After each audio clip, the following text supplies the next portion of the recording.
25 жилийн дотор хийгдэг тэр том бүтээн байгуулалтыг бол сонгон хайрхан дүүрэг дээр бол хийж чадсан юм аа.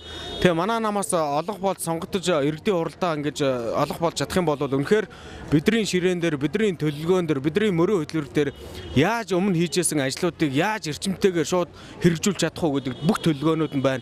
Яаж төсвийг нь хаанаас одоо төсвөтөн суулгаж хаана яаж ингэж хийх үү гэдэг бүх арга туршлагууд нь байна. Тэгэхээр бид нар ерөөсөө сонгогдоод маргаашнаас нь ажил руугаа шууд орноо.